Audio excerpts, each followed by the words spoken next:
Welcome to this Riverside tutorial for beginners.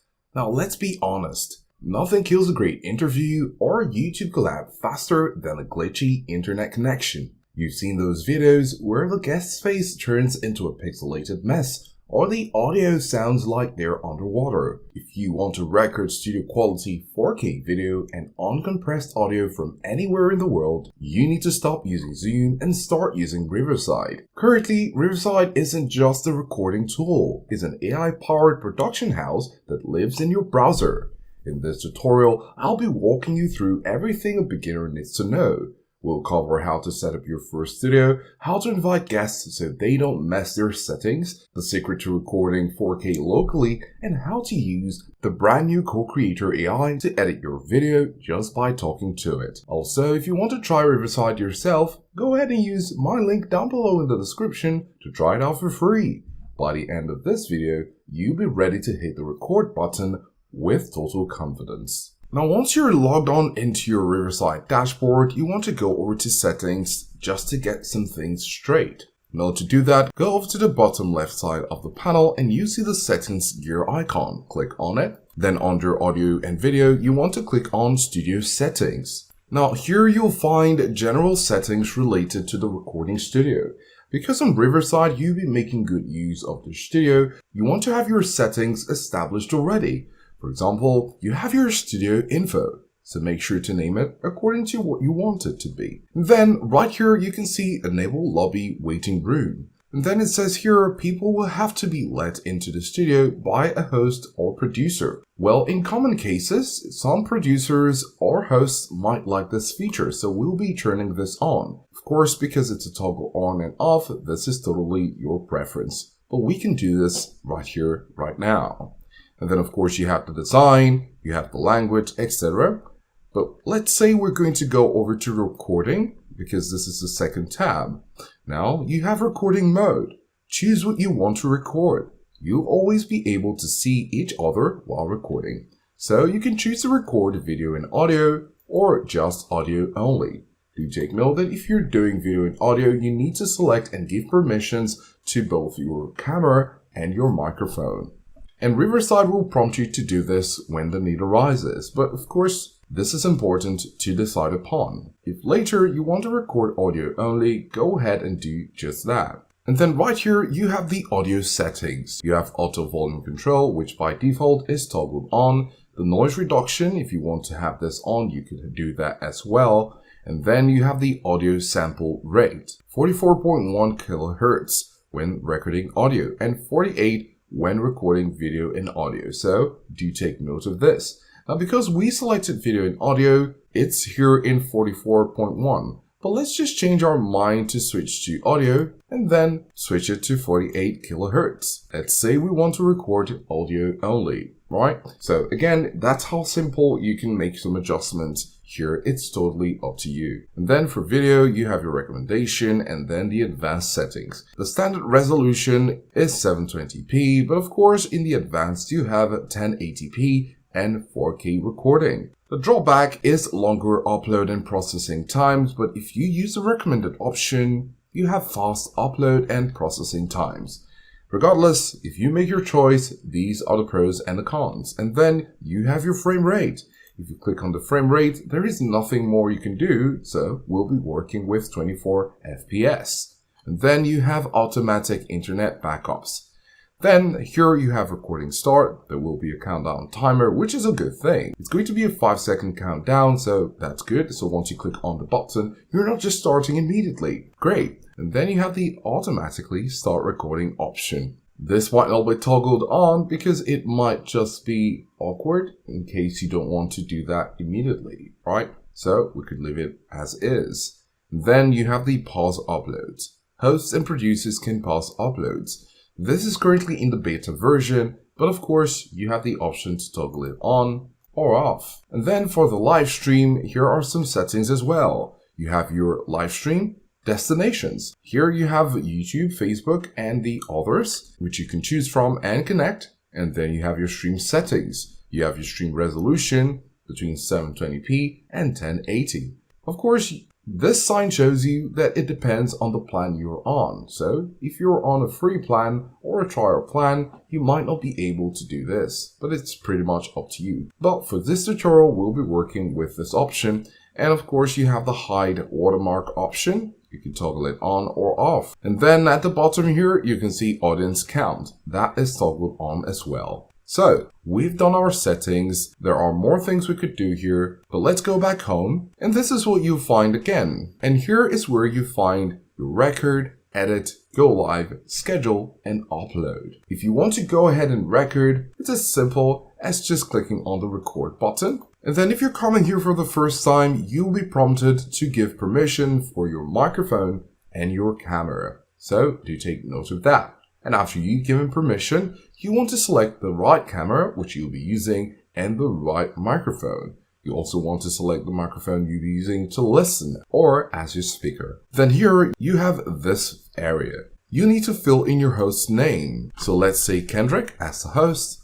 And then here you have two options. I'm not using headphones. I'm using headphones. So again, this is pretty much up to you. And then before we click on Join Studio, it says you're joining as a host. Of course, if you want to join as a producer, you can simply click on this. But we'll be going with the default settings and click Join Studio. And this is the studio interface. Before we continue, we'd like to let you know that if you want to try Riverside yourself, you can go ahead and use my link down below in the description and try it out for free. Now, this is the studio interface. It's designed to be distraction-free. In the center is where you have your video feed, and at the bottom is your command bar. You can see all the usual suspects in icons such as microphone, camera, speaker, reaction options, raising hand features, the layout, script, share, and of course, leaving at the end of the session, or if you want to leave before.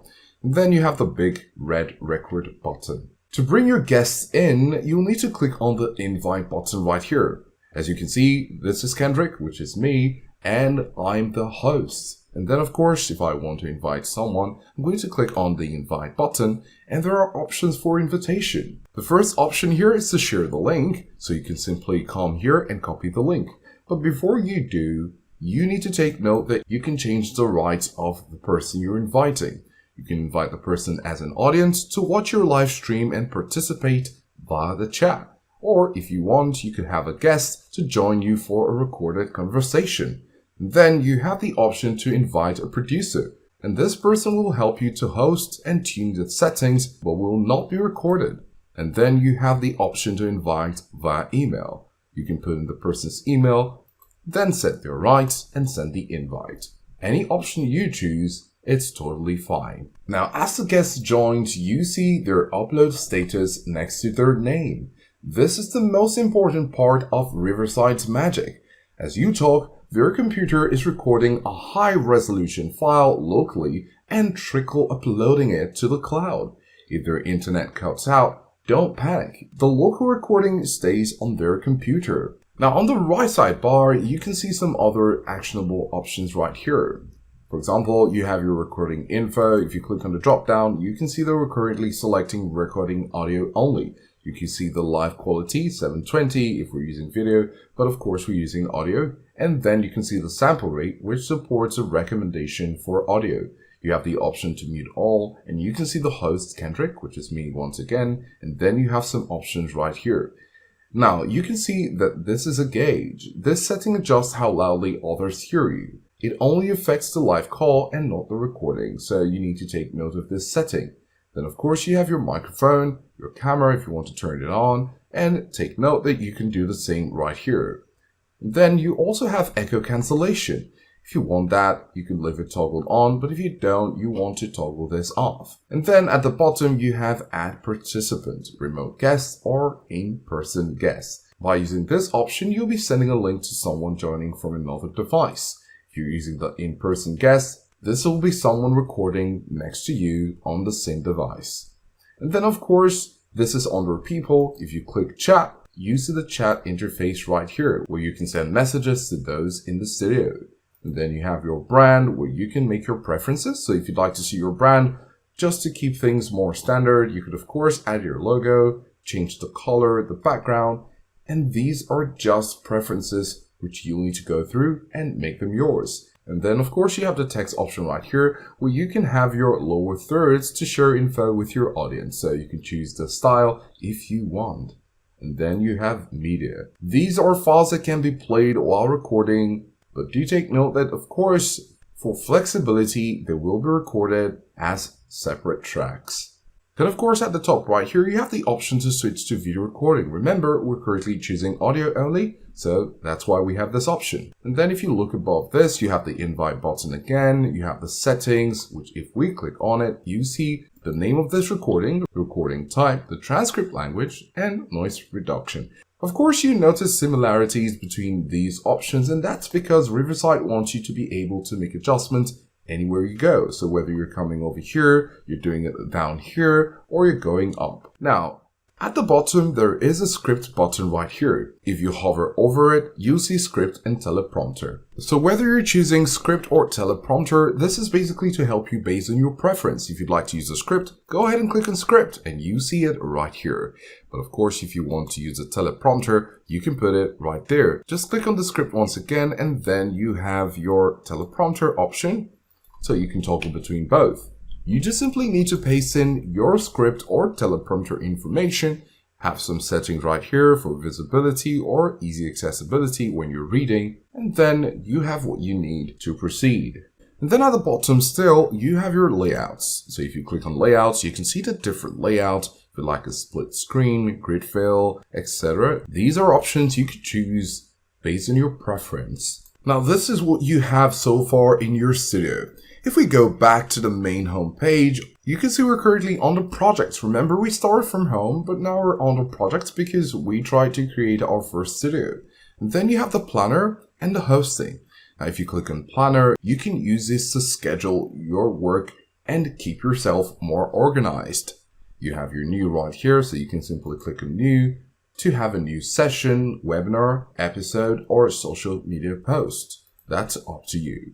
And then you have the hosting option. So with this option, you can create new podcasts or import existing podcasts. And then you have the invites to record. This is the same option we had before, so that's where you can get it as well. And then you have the Open Studio button, which will take us back to where we were ready to start our live session. Remember, we went to settings before, and it's also nice for you to go to your plan and billing options, your notification, your integrations, which can be connected to HubSpot and Salesforce, and make sure you're having your preferences set in order to have Riverside work for you. Riverside has fundamentally changed how we create content. It removes the technical barriers so you focus on the story. You don't need to be a sound engineer or a master editor anymore. You just need the right tool. So if you want to try Riverside yourself, you can go ahead and use my link down below in the description and try it out for free. It's the best way to jump into a studio today and see how much better your local 4K recordings will look compared to the standard video call. Thanks for watching, and we'll see you in the next one.